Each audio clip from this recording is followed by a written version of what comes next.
Test, test.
time, Jonathan will do some prayer. We'll see if there's anything after that and continue with that. Let us pray on heart.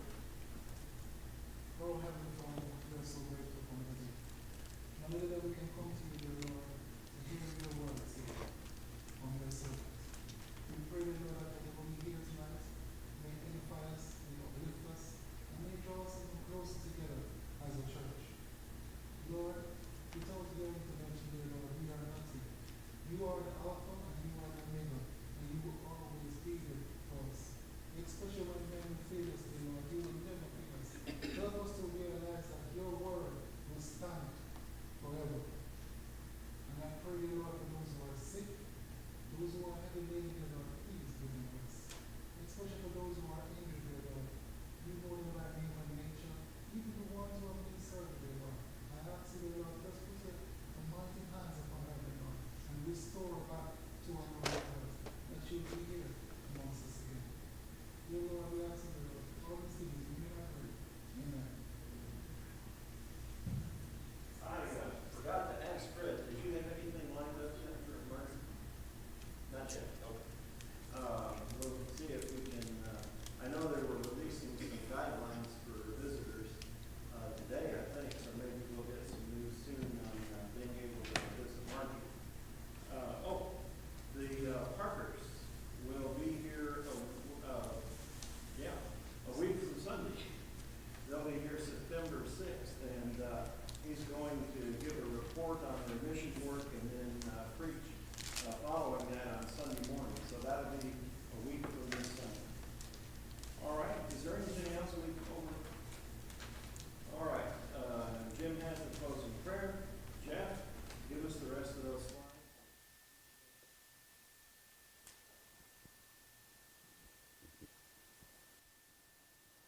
Okay, can everybody hear me okay? Voice, okay. Yeah, if you all like to see some of the information, it's available in some of these DVDs, books. We have this particular flyer for what we covered, where all the races come from. It gives even more details than I covered last week, okay? So the format tonight is basically this. We're going to take about a third or a fourth of the slides from last week and just do as a quick review. We'll fly through it. Then we'll get into some more information. So the question we had covered last week was, can the Bible explain the origin of the races? And as we all know, there's only one race, the human race. And we know that in chapter 17, from one blood, every nation of men. Okay?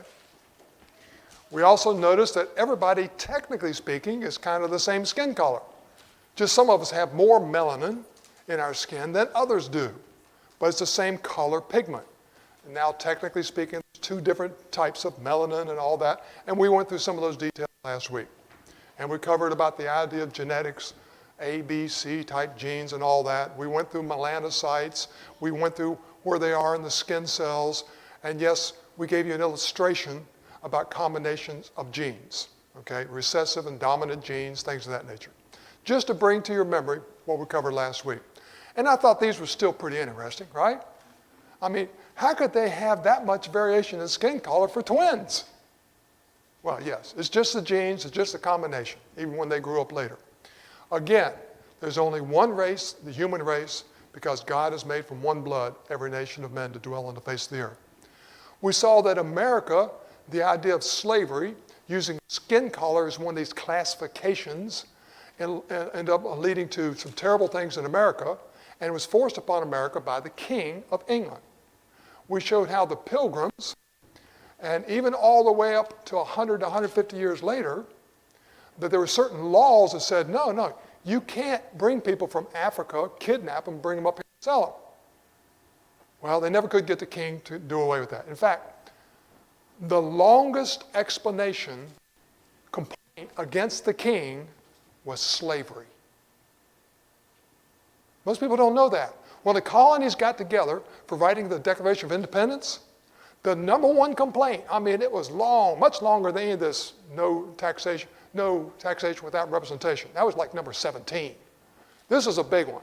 Unfortunately, they couldn't get two colonies to agree to it, and they weren't going to put it in unless it was put in by unanimous. But up in the Northeast, it was called man stealing.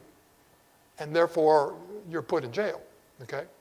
And John Adams, remember how he said, every single jury that he knew of found the Negro slave as a free man, not a slave anymore. That was a final decision. But we saw that even though we went to war to get rid of slavery in America, Charles Darwin writes his book about, 1 to 2 years before we go to war. And it's of favored races, which a lot of times newer copies of his book leave out the fact that he's a racist. He also thought the native Indians were just advanced animals. And this led to some philosophies that came along later that Hitler also agreed with. And Hitler's book is just full of racist philosophy. Now, this atheist evolutionist, in studying about Hitler, admitted this. The German Führer has consistently sought to make the practice of Germany conform to the theory of evolution. But if you go on the internet and do some blogs, you'll find people say, no. Evolution was not allowed in Germany. Absolute 100% lie. But it's interesting how they twist some facts to try to get to that, but never mind. And if you want to see more details on that, I got a flyer over here on it, okay?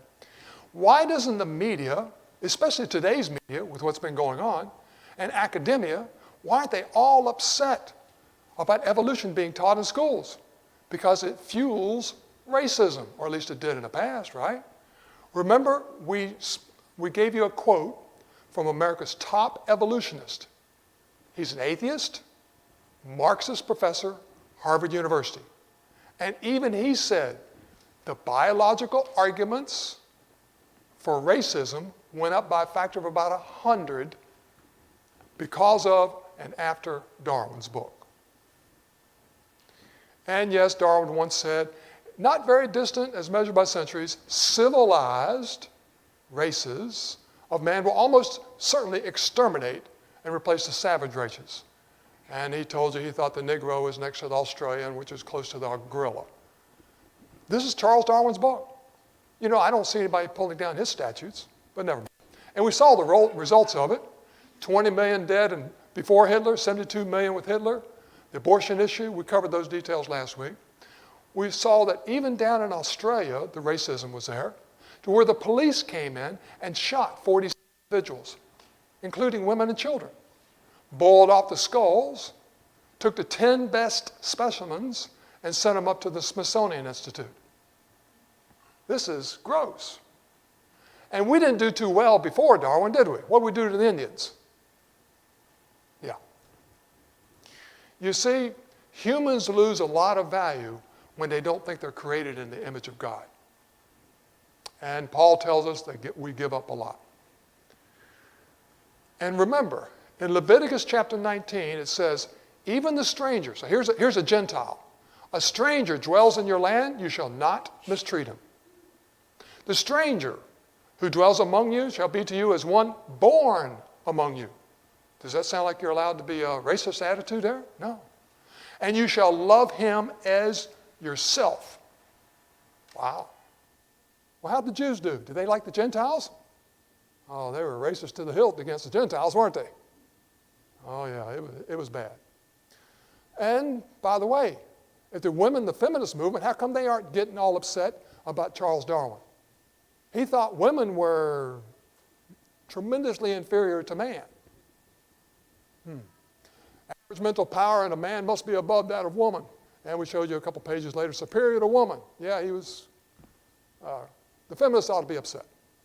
So why weren't they rioting over Darwin and evolution? Why don't we see that going on next to his statues, next to his museum displays? Why don't they go in the Smithsonian Museum and go up to his particular places and have a riot, have complaints? No. Evolution is a philosophy that's been the foundation, or at least the one that has greatly increased racism, a foundation of Nazism, a foundation of communism and socialism. Essentially, you shall be as gods. In other words, evolution is the foundation of philosophy for communism and humanism. It removes God and puts man in his place. And remember Satan's targets? Yes, Satan is after you.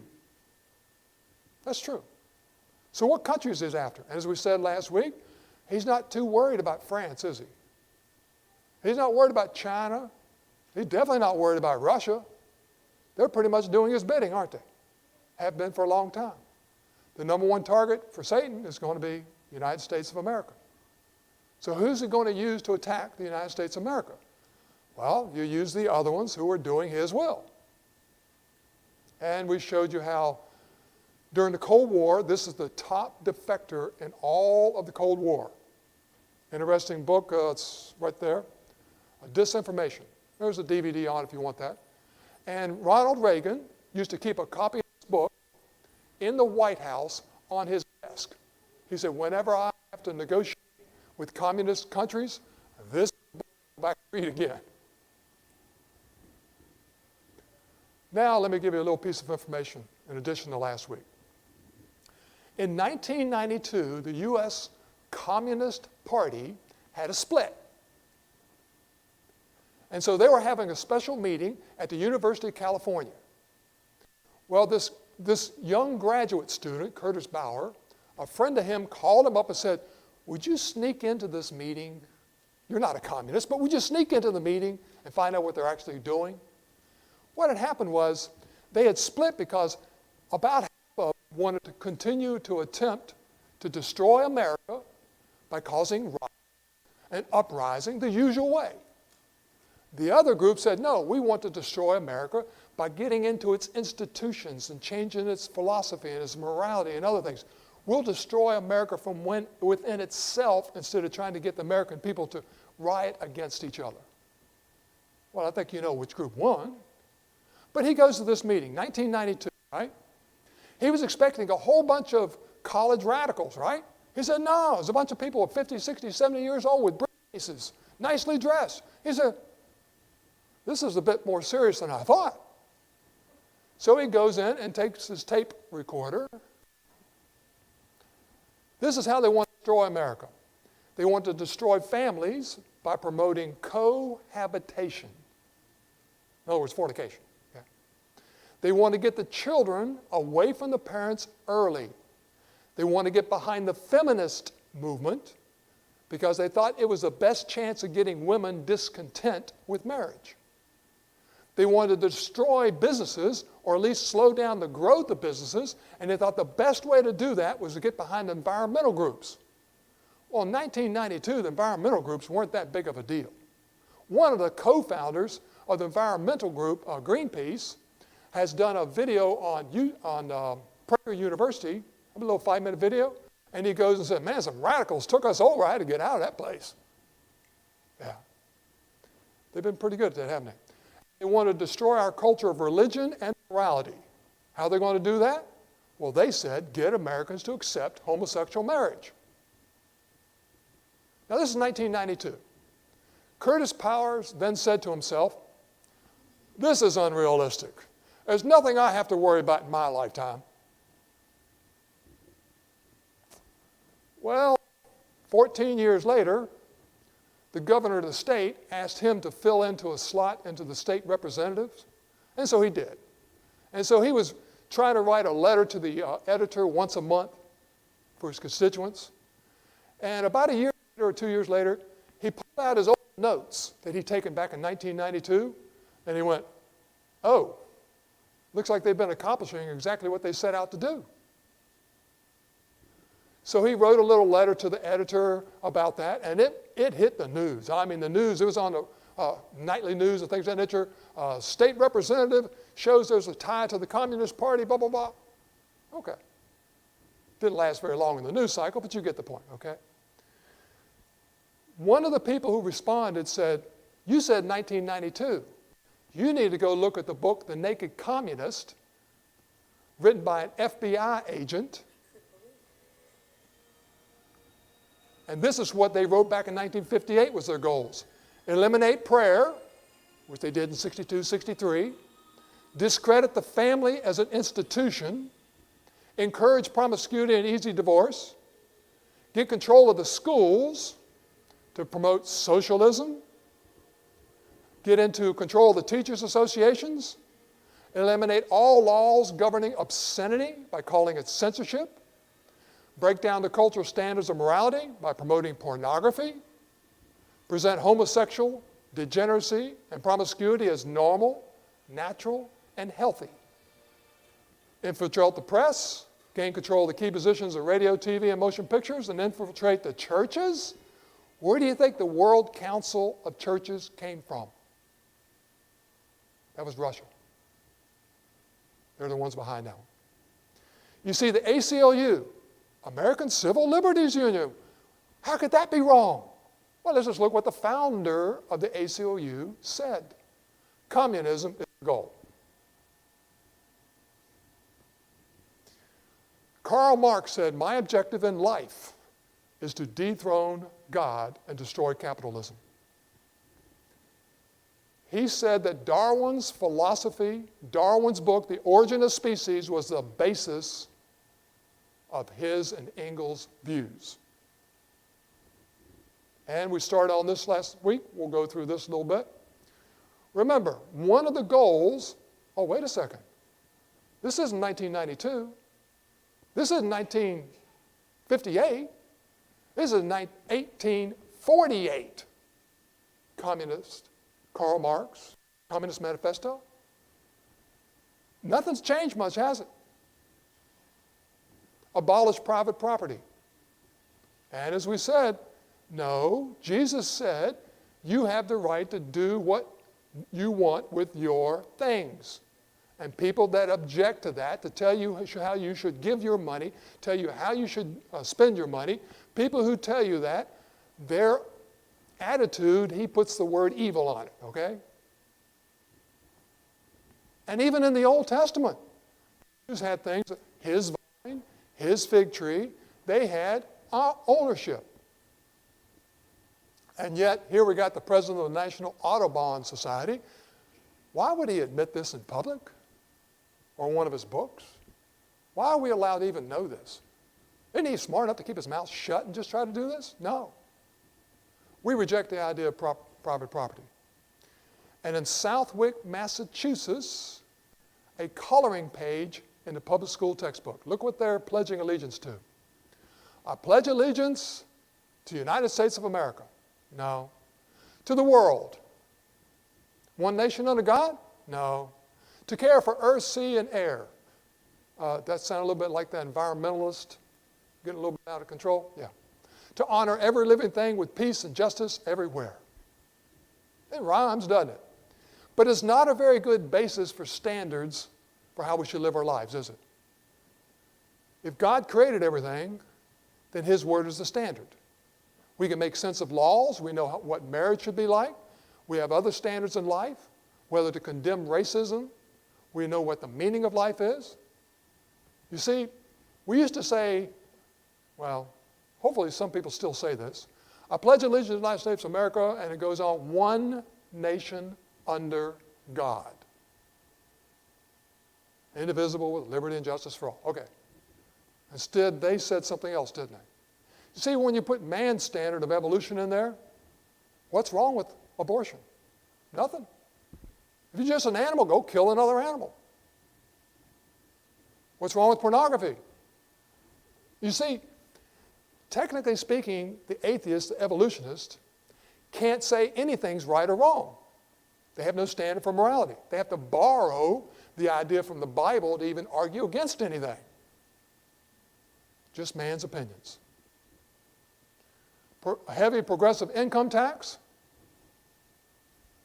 Now, personally, I'd like to see a whole lesson on this. I know Frank's gone through school on economics. It'd be nice to say, how do people produce goods and services in a society? Who are more efficient at it? Typically, not always. There are plenty of crooks out there, okay? There's people who get the government to give them special rules to control and get their companies special. I'm not talking about crony capitalism. But in general, those rich people, if you look at their private lives, they do a better job than the average American. More honest, more ethical, give higher percentage of their money away, grew up on it. But we don't hear about those. We only hear about the evil guys, okay? So here we are heavily taxing the people who know how to best produce goods and services. Well, that just slows down your growth. That's all it does. You take the money away and let the government go spend it instead of these people building new businesses, you don't quite have as many jobs and other things, but never mind. Abolish the rights of inheritance. Yeah. Just put a death tax out there. You can't even pass on to someone else what you've already paid taxes on once. Yeah. What about confiscation of property rights? Think about it. If you own your house, do you? If you don't have a mortgage, that means you don't send a monthly payment to the bank. But who do you still send a monthly payment to, or at least a yearly payment to? Well, then, technically speaking, the government still kind of owns your property in a sense, doesn't it? Yeah. Didn't used to be like that. Central bank? Well, that wasn't until about 1912, 1913. And that progressive income tax? That wasn't until 1912, 1913. Yes, the love of money is the root of all kinds of evil, and it's caused all kinds of problems. But when we end up borrowing a lot of money, the Bible never says anything positive about borrowing money. Not that it's wrong, it's just that you end up sometimes being a servant to the lender, right? And it does look like the banks are doing fairly well. They get bailed out by the government when they make bad investments. And over the history of banks, now I'm not talking about the last couple decades.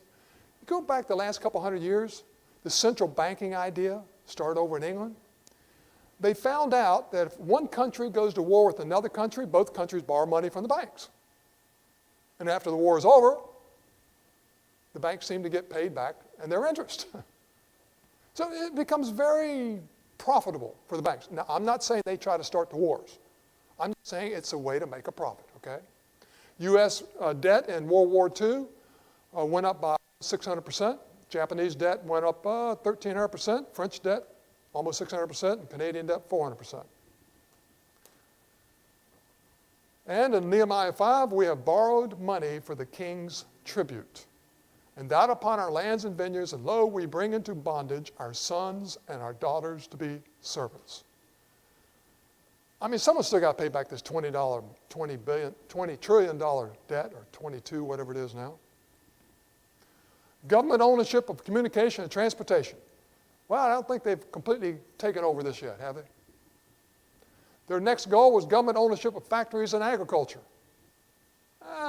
They might own a few things, but not that much, okay? Government control of labor. You might be able to argue that a lot of us work for government agencies, so I guess they got some control in that sense. Corporate farms and regional planning. We don't seem to have too much of that. Free education for all children in public schools? I thought public schools have been here since the beginning of the country and they're free. No. Well, then how were the poor people educated? Other people in the society took care of the expenses. It wasn't done by the government.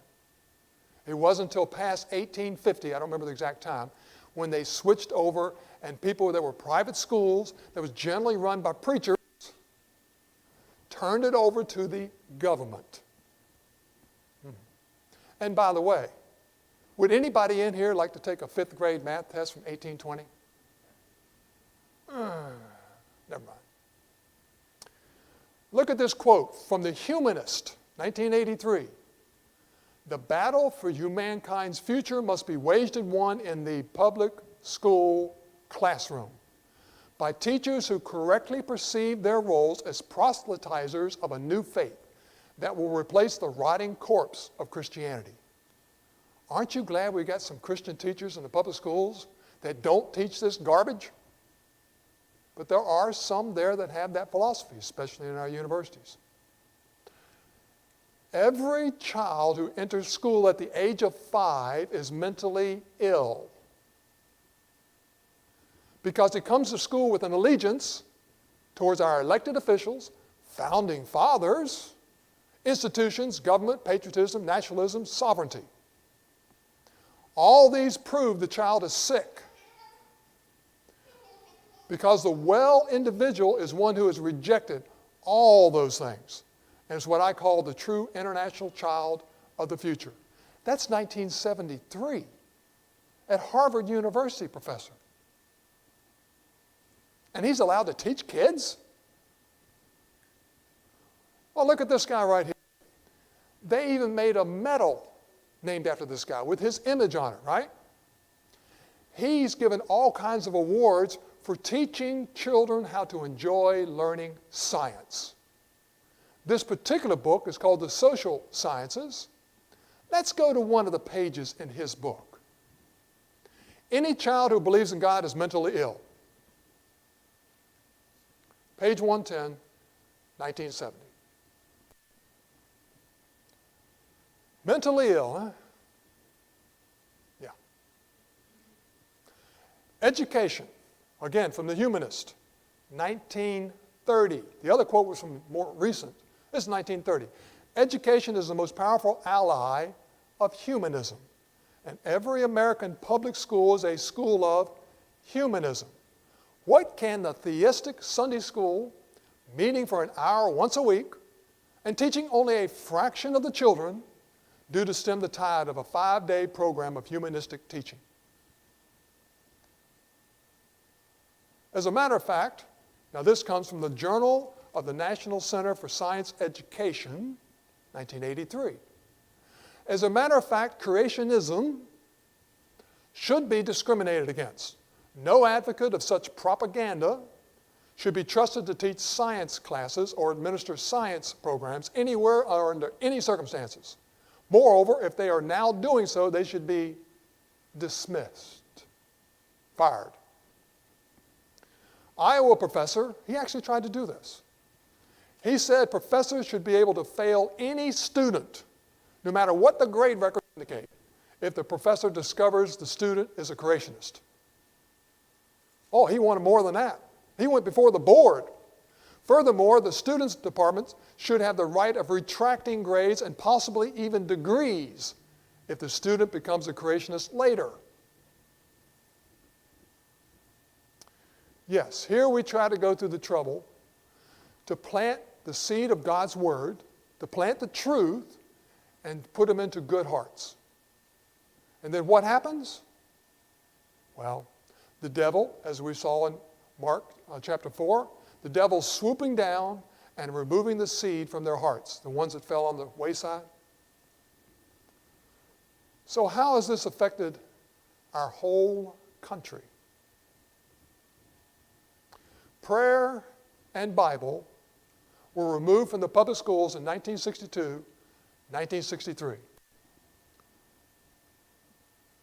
That is the first case in Supreme Court history that gave exactly 0 precedence for that decision.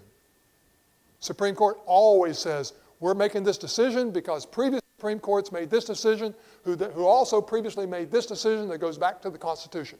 They always did that in this country. Not here.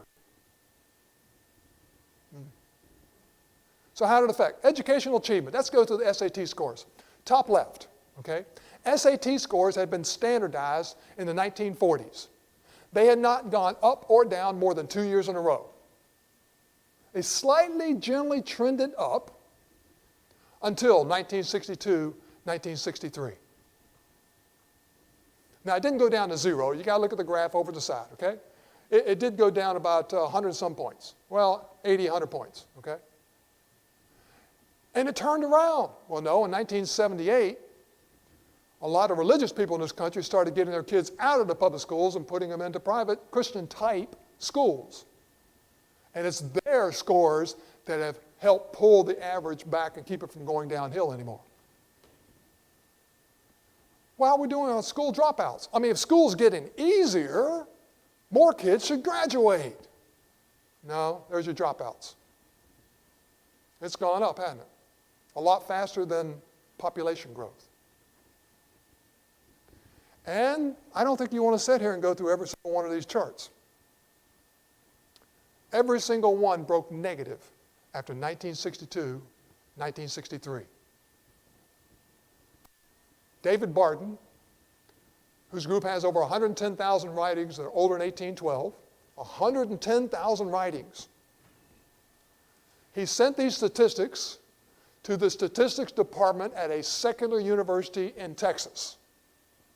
They spent 6 weeks trying to find any other cause for all 40-some measurements going downhill. Nothing else fit. Well, maybe it was school busing. Yes, but that wouldn't explain this one going down. Only removing prayer and Bible in the public schools would fit. Oh, by the way, just a few more years before this, the number of words in the textbooks on evolution went up by a factor of 5 or 10.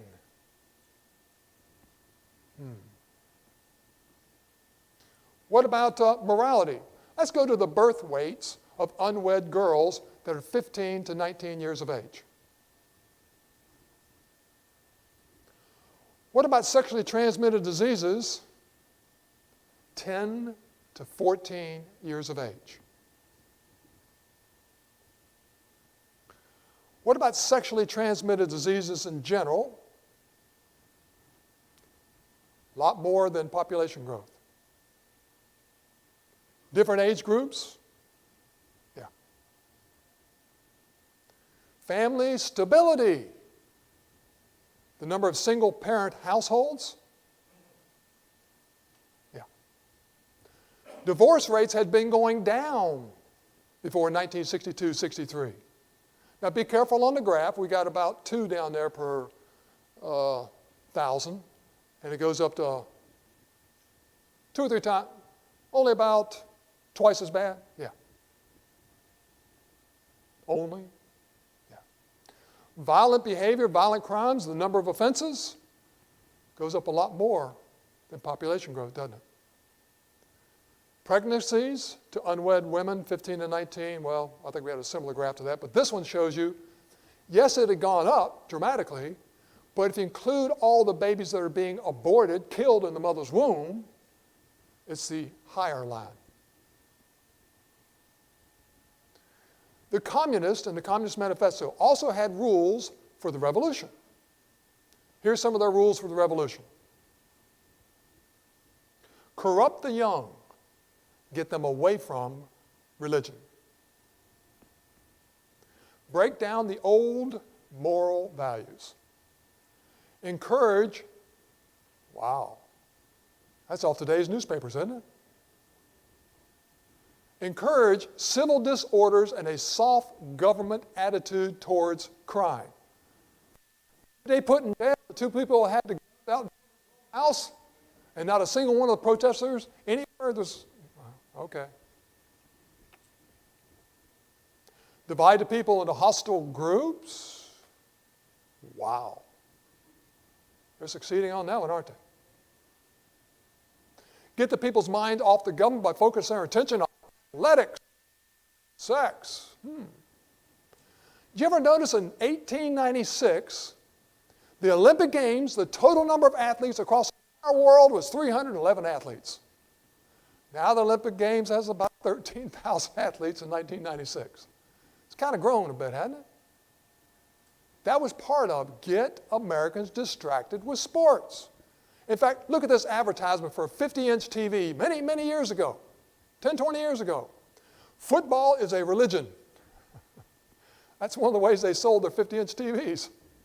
Back then, a 50-inch TV cost a whole lot more than $500, but never mind. Get control of all the major media. Now, you don't have to control them by having the head of the Communist Party taking direct ownership of CBS, NBC, and those groups. You don't have to do that.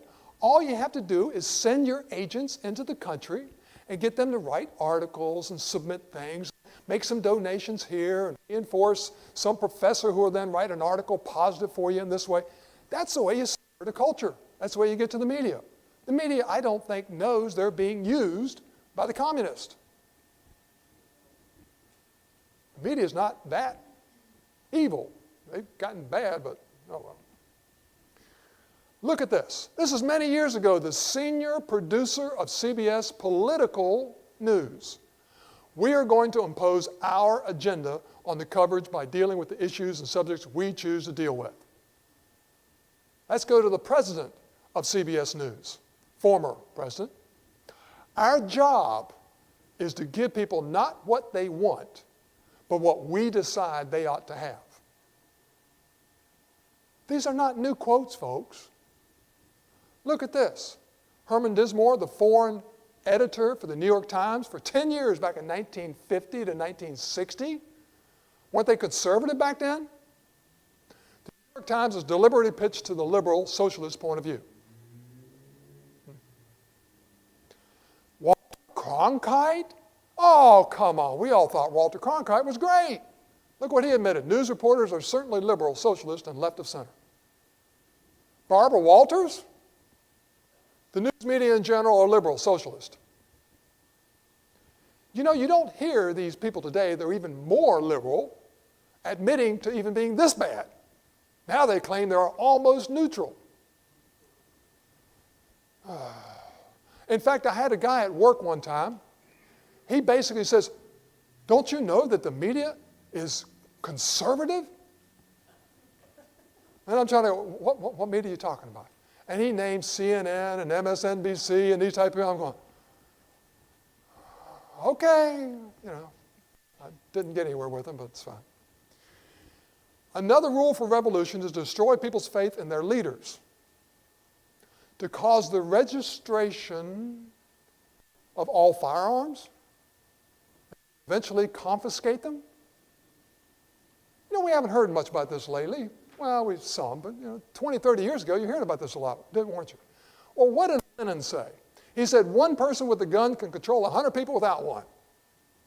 Well, that's true.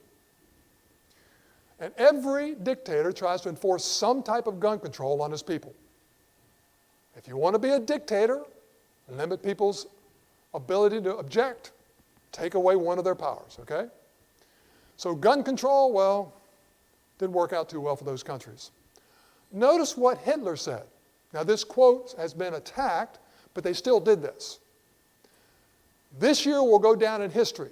For the first time, a civilized nation had full gun registration. Our streets will be safer, our police more efficient, and the world will follow our lead into the future. 1935. This is before World War II. Look at the Attorney General, Janet Reno, 1973. Gun registration is not enough. Waiting periods are only a step. Registration is only a step. The prohibition of private firearms is the goal.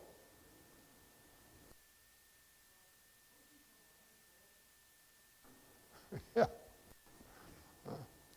What good does it do to ban some guns? All guns should be banned. You're just a senator. I got a question for you.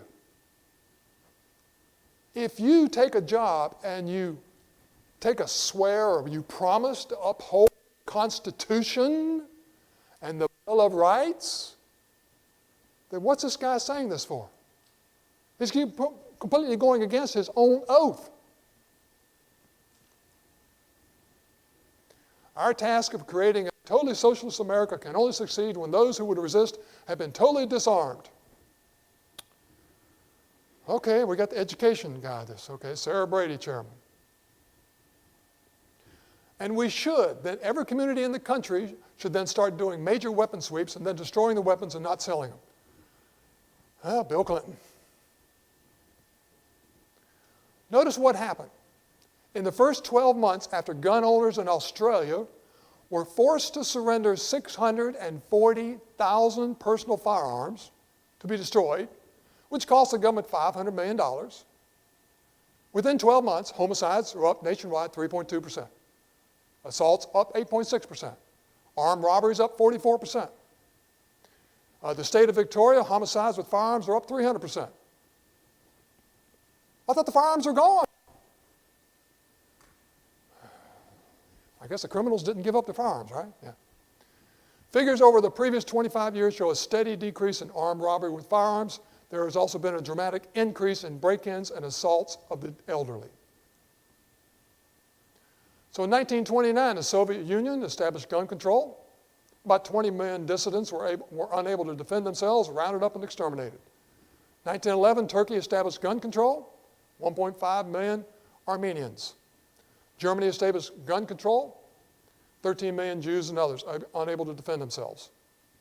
China established gun control, 20 million political dissidents unable to defend themselves. Guatemala established gun control, 100,000 Mayan Indians unable to defend themselves. Uganda established gun control, 300,000, what they would call Christians, unable to defend themselves, rounded up and exterminated.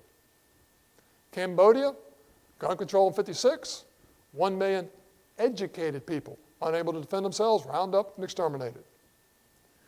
Defenseless people, rounded up, exterminated, 20th century because of gun control, or at least it aggravated the problem, okay? 56 million people. So I guess if there's a group you want to get rid of, gun control is a nice place to start. And the word nice, I probably am being sarcastic on, right? Their plan is simple. If you have a crisis, people will give up some of their freedoms. This example was, well, blow up the right side of a Murrah building. I don't even know where that's at, but anyways. To get the people to accept your solution, and you can have more anti-terrorist laws and more gun control.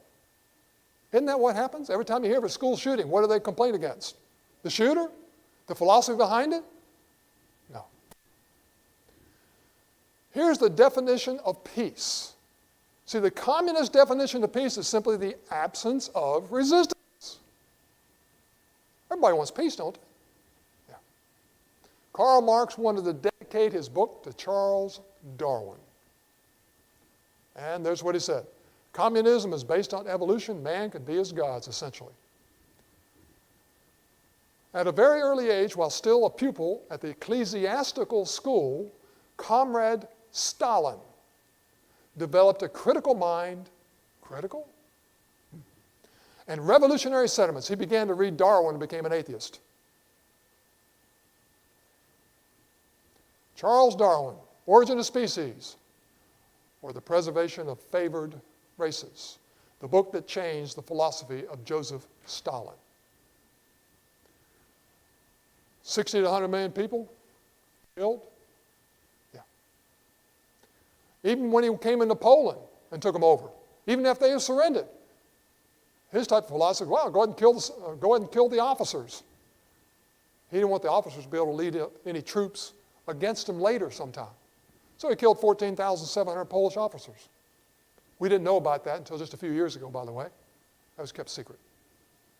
Pol Pot, he killed about a third of his people, especially the educated ones. 1975 to 1979, Guinness Book of World Records. Highest percentage of the population killed by a leader. How about China? How about Mao? Mao listed Darwin and Huxley as his two favorite authors. Who was Huxley? Huxley was called Charles Darwin's bulldog. He's the one that taught and pushed evolution throughout his writings. And this was his two favorite authors. What happened in China? In 1949, when they took over, they began executing Christians at the rate of 15,000 a month, eventually killing 60 million of his own people. When man thinks there is no God, Satan deceives him into believing that he can play God. The communists have rejected God's authority and developed a plan to bring all people under communism.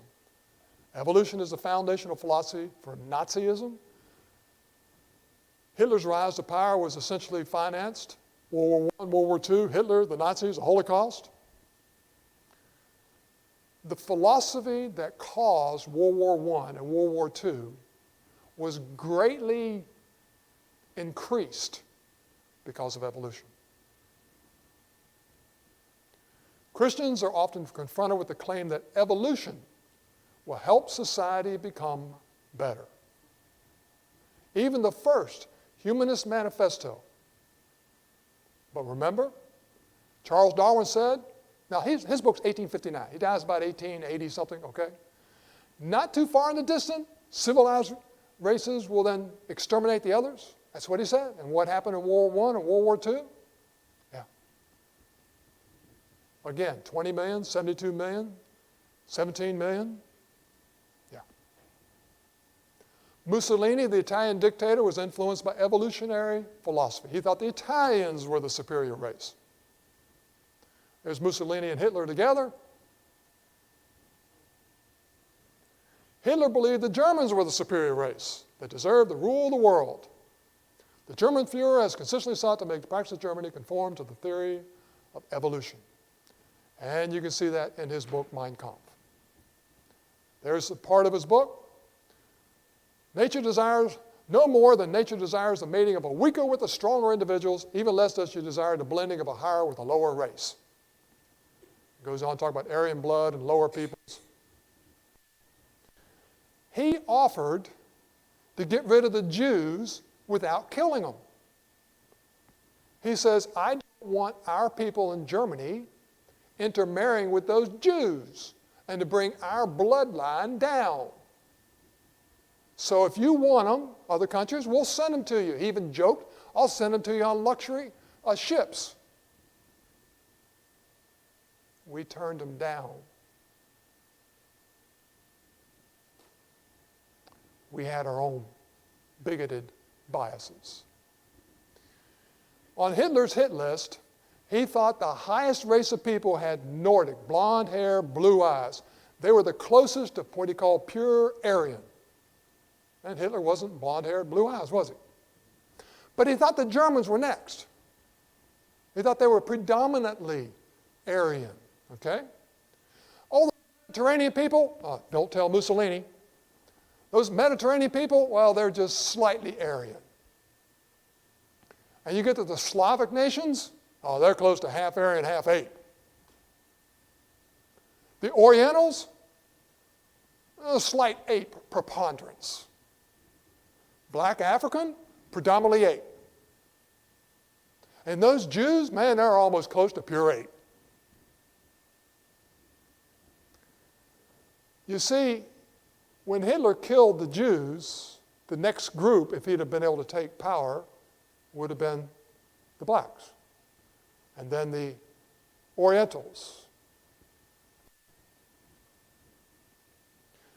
There's a difference between those who look upon their fellow human beings as common creatures of a common creator and those who look upon them as a conglomerate of biological chemicals. Yeah, 1998 is it can't happen here. Well, it's happening here. The Jewish Talmud. Now, I haven't verified this. Gary, please go verify this for me, okay? The slides I got, it was interesting. Now, it's not the Torah of the Old Testament. Someplace in the Jewish Talmud, it taught that non-Jews could be exterminated. And it's representing, say it's in Yabamoth, I'm not sure how you pronounce that, 98a. All Gentile Christians are animals. And then in Sophorim 15, Rule 10, even the best of the Gentiles should be killed. Didn't they read Leviticus? Oh, man. Yes, we did some horrible things in World War II, didn't we? The Jews. That one there, I think, is where they killed the Polish officers. And then the Jews. That's just shoes. Horrible things. You see, when Hitler would have his huge rallies, such as this one in Nuremberg, Hitler strove to make the individual feel small and expendable, but the cause of the country to seem great. The same mentality is used in the environmental movement today, isn't it? Remember that Pledge of Allegiance to elementary school kids? Hitler fully understood the importance of indoctrinating the youth. Let me control the textbooks and I will control the state. This new state will give its youth to no one. Take the youth, give its youth to its own education, its own upbringing. And people who complained, he basically said to them, your child already belongs to us, what are you? And you can read about some of that information. But Nazi had their propaganda. They took over the churches, they put in their own priests, they put in their own ministers, okay? And they tried to take pictures of Hitler coming out after some religious service. There's a Nazi baptism, there's a Nazi altar. You know, they had to get some people in their country who still had religion to say, okay, Hitler's not as bad as you think. But even today, in 1993, this man said he chose a plastic surgeon from the phone book and killed him because they and hairdressers and people who make blue-tinted contact lenses are diluting the Aryan beauty. Some people still have some ridiculous philosophies, don't they? Why was the Columbine massacres done on a particular Hitler's birthday? And why was the guy wearing a T-shirt, actually saying evolutionary type things? That wasn't across the headlines, was it? You had to go read that someplace else to find out those details. Natural selection? Yeah. In Romans chapter 1:18, it says, "For the wrath of God is revealed from heaven against all ungodliness and unrighteousness of men who suppress the truth in unrighteousness. Because what may be known of God is manifest in them, for God has shown it to them. For the creation of the world, his invisible attributes have been clearly seen, being understood by the things that are made. Even his eternal power and Godhead, so they are without excuse." Every person is without excuse. They just haven't examined the evidence.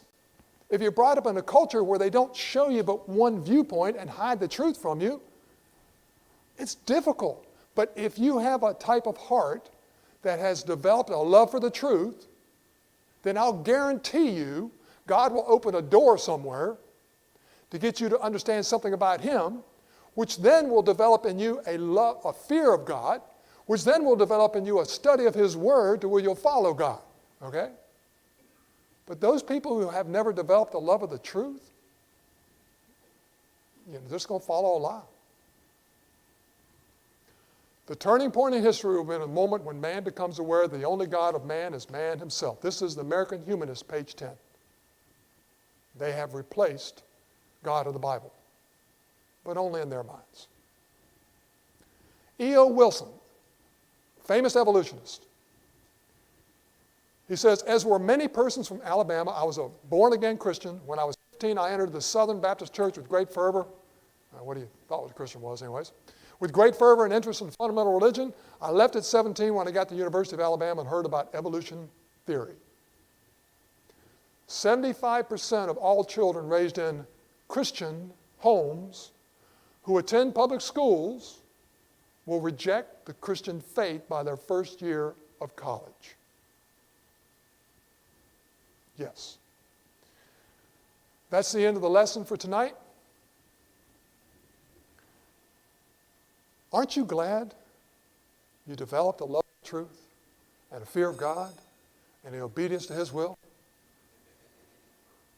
They've got a mess on their hands. They can't be consistent even with their own philosophies or their own laws. Now, if there's anybody listening or somebody here tonight who would like to study more to get down that right path, or if you think you've already studied enough and would like to be baptized tonight to be put into the body of Christ, or if you'd just like to have the prayers of the church. The prayers of the church are the only people on the planet who have access through Christ to God the Father. If you'd like to have those prayers on your behalf or anything else we can do for you, please come forward as we sing this invitation song.